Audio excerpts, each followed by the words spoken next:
Hi Keith, thanks for coming in today. Pleasure. Combat Stress in Sauchiehall Street and their hub in Glasgow. Can you tell us a bit about your background? Yes, my name is Keith. I joined the Army in 1971 as a Royal Military Policeman and had the privilege to share a room with Dougs, my friend. For me, it was horses for courses. I just seemed to get on very well. Served in the UK, served in Germany, went out to Belize, South Africa, did the Iraq Wars.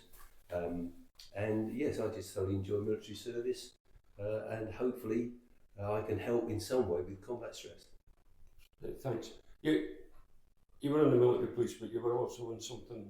Yes, I did. I got on well in the military police, got to WO1, RSM, and at the same time I applied for a commission in the Royal Army Medical Corps as an admin officer. I was successful in that application, and eventually left the Army in 2010 as a Lieutenant Colonel. Well done. And you're still speaking to a lowly corporal like me. Yes, yeah, can't get away. You were in the medical corps, you said, but it was on the clerical side. Did you see the results of stress when you were serving in the army? Well, as you said, I was more operations type officer as opposed to a surgical operating type officer. And my job was to move the field ambulances around the battlefield and their tactical awareness. And that is quite a stressful job in itself, but looking into what we were also doing, treating casualties. Casualties coming in wounded are one part of the victim equation, but the people treating those people also go through the same sort of stress and difficult times. So it was fairly common to come across people who weren't firing on all cylinders all of the time. Yeah.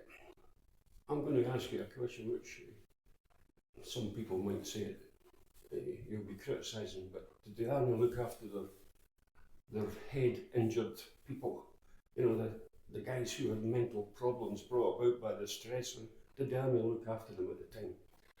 I think the military as a whole has failed to look after people who are serving with their mental health issues.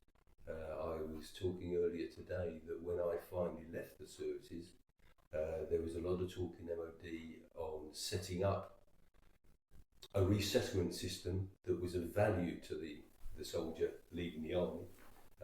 I've yet to see any evidence that was set up or that it has been any benefit. So the MOD and the army, from my experience, have got a lot of work still to do. Yeah. You've had a wee tour of combat stress today, and a very quick one in this. Do you think combat stress is doing a good job? I think combat stress is doing an outstanding job, and I cannot understand why the MOD is not getting a closer link with this sort of establishment.